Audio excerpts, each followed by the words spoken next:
Hi everyone, and welcome to session 2 of the 3 sessions that the Island School is doing to partner with Nazareth Housing and Urban City Shelter in order to get homeless children back in school. Just a recap of who I am, just because I know it's been a couple of weeks since I've last seen you, as well as my colleague over here. My name is Laura Delakai. I am a school representative from the Island School. Just to recap, we serve over 400 plus students in the Island School, and most of them are eligible for additional services due to their background conditions. We serve children kindergarten through 8th grade. Just to recap also, this is session 2 of the 3 sessions. This session is going to be about an hour long, and this first section that we're going to be doing around adverse childhood experiences, or also known as ACEs, is going to be about 20 minutes. I just want to set some ground rules for the entire session today. You're also wonderful last time, but I just want to reiterate, be respectful to one another, value each other's opinions, and let someone finish speaking before you begin. If anyone has issues with that, please let me know. Thank you. So today we're going to go over these major program goals. So this is the goals for all of your 3 sessions that we want to accomplish. So the first one is children's rights to a free and public education and what that entails and what that looks like. And then also working with you all who work in the shelters directly with these individuals is to help us screen for children not yet enrolled in school by recognizing factors that may be keeping them out of school and are also putting them at risk for other health problems. Today, for our session goal for this 1-hour session, these are the 3 goals that we have. So the first one is going to be covered in this 20-minute session. What are ACEs and what are the long-term impacts? What are the barriers keeping children from attending school? And how can we bridge those gaps for children in shelters? We need to learn about ACEs in order to understand the potential negative effects for children who are not in school. By teaching this session, the goal is to make the audience understand how helping the Island School can identify children who need to be in school will overall help shelters and children in the long run. So I just want to do a quick icebreaker activity with everyone before we start rolling into the nitty-gritty stuff. So today we're going to do 2 truths and a lie. I will go first and provide an example. So everyone has to state 2 truths and a lie, and the audience or the group together has to guess which one is the lie. So I will go first. I have run a marathon, I have 2 female cats, and I'm 26 years old. Can anyone guess which was the lie? Yes, I have not run a marathon. I have run a half marathon, but not the marathon yet. Hopefully Sunday if I can get back in shape. All right, everyone we'll start with this group over here. 2 truths and a lie, please. Thanks. Okay, great, everyone. Now let's reconvene and we're going to start getting into the nitty-gritty. So first off, does anyone know what ACEs are, or childhood adverse experiences? No? So we just provided a brief definition, and this is directly from the CDC. So according to the CDC, adverse childhood experiences or events are potentially traumatic events that occur in childhood between the ages of 0 and 17 years old, because again, that cutoff for adulthood is 18. Again, throughout the session, we're going to be referring to adverse childhood experiences going forward as ACEs. And in case anyone is unfamiliar with the word adverse, it just means harmful. So think of anything that could be harmful to a childhood or a harmful experience that a child might have occurred.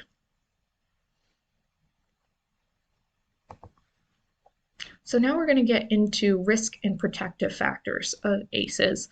Here we have root causes and the leaves around adverse childhood experiences, or ACEs, and this is referred to as the pair of ACEs because this both affects on the individual and familial level as well as the adverse community environment. So down here you can see through the root causes that we have poverty, discrimination, community disruption, lack of opportunities, and economic and mobility and social capital or funds for individuals, poor housing quality and affordability. Again, that's directly associated with your shelters and violence. And from these root causes, from the environment or what we're fostering as a community, stem all of these experiences that children will experience on a individual as well as familial level, which would include maternal depression or any depression in the family for that matter.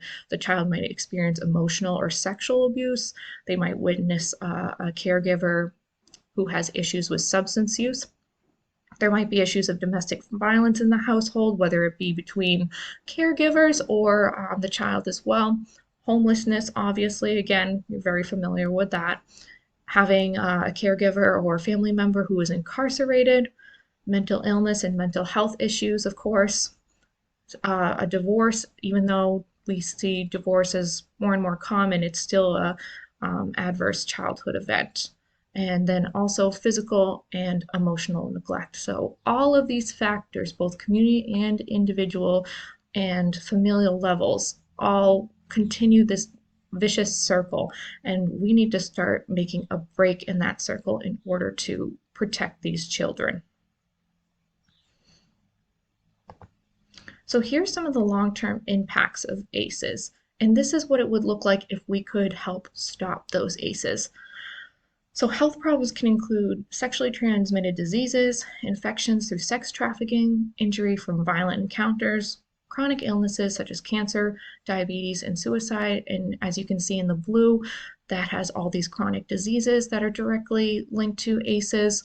We also have risky health behaviors about current smoking, alcoholism in the future, again, risky behavior through sex trafficking, which can cause STIs and STDs, and then we also have socioeconomic challenges. So again, through that vicious cycle, we're continuing the cycle of higher unemployment rates around the homeless population, less than a high school education, and no health insurance.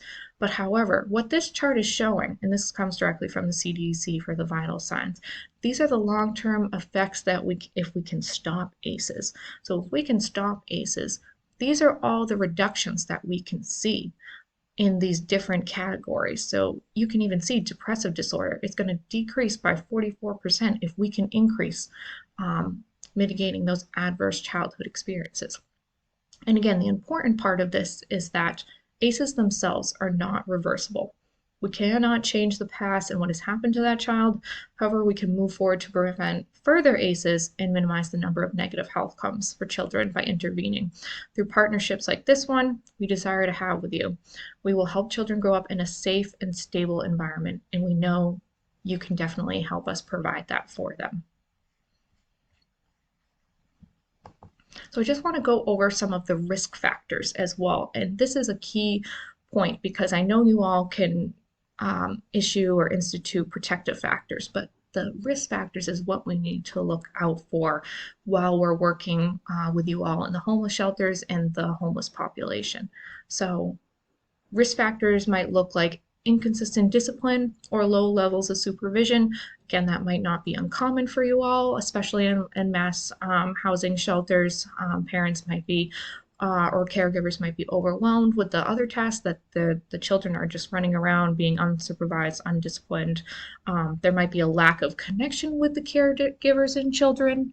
Again, if the parents or caregivers are suffering from personal problems themselves, they might not be able to tend to their children's needs. And again, of course, families with low income and low educational level just makes a lot of hardships for families, and that's going to directly impact how a child experiences adverse events. There also might be a limited understanding of a child's needs or development. Parents might not even, or caregivers might not even be aware of what their child is deficient in. And again, getting these children back in school and identifying these issues can really help to gap that bridge and make sure that we're filling the gap in order to provide for that child so they don't fall behind, whether it's emotionally, socially, or developmentally. Again, families that are isolated, we will see this a lot in the homeless shelter, so they clearly have nowhere to go. This is their last resort. They're obviously in crisis mode, so families with no social support are definitely going to have more adverse experiences or ACEs that are directly going to affect the children. And again, few friends of the children, that might be common when they're in homeless shelters. They might be moving from place to place. They don't have a chance to build relationships, and then they might be getting into things that they wouldn't normally do and start causing delinquent behavior because there's just not enough activities for the children to do. Again, if there's a single parent or caregiver, this kind of directly correlates to inconsistent discipline or low levels of supervision, as well as limited understanding of child needs or development. So if the parent is just, or caregiver is just one of them, and say they have 3 children, they're going to be worrying about multiple factors and might not be able to tend to every single need of their child, although it is going to be detrimental to that child's health. And again, families which justify and accept violence or aggression. So again, children that might have come from an abusive home, whether physically, emotionally, or sexually, and that the family promotes, that is going to have a direct impact on that child and how they grow up and what they're going to be exposed to when they go into adulthood, like those factors that we talked about in the chart before this slide. And then also caregivers themselves who have been abused or neglected as children. So that goes back to the tree diagram where we show that vicious cycle. So again, it's trying to break that cycle for the child so that we have future generations to come that are, hopefully we're going to lower that threshold for ACEs.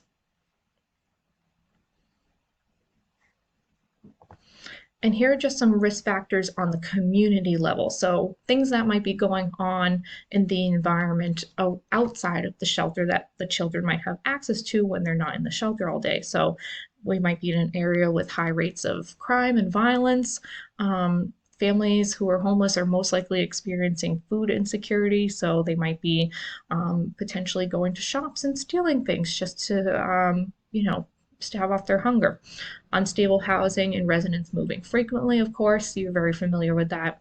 And also if there's few activities in the community for young individuals, so if the child leaves the shelter and they have nothing to do, that's also going to be an issue that's going to directly be a risk factor for future ACEs, again, through maybe incarceration, which is a direct adverse childhood experience.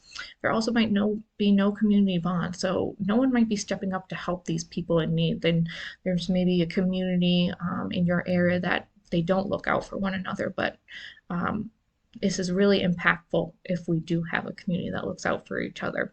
But as the homeless shelter staff, we are hoping you can serve as that community bond for them.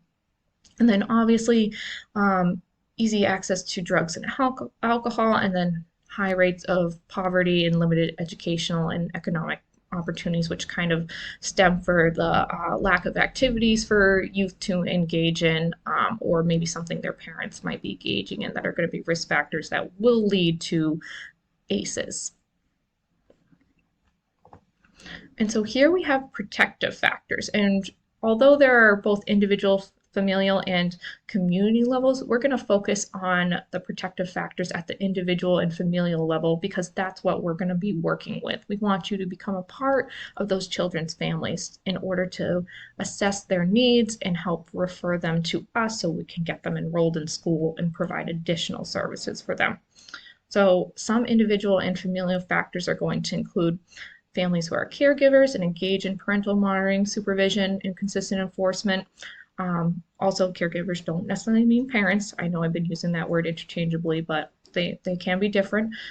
Also, children who have positive friendships and peer networks. Again, if we help get them enrolled in school, that's going to be a direct connection to start to develop those positive relationships and bonds.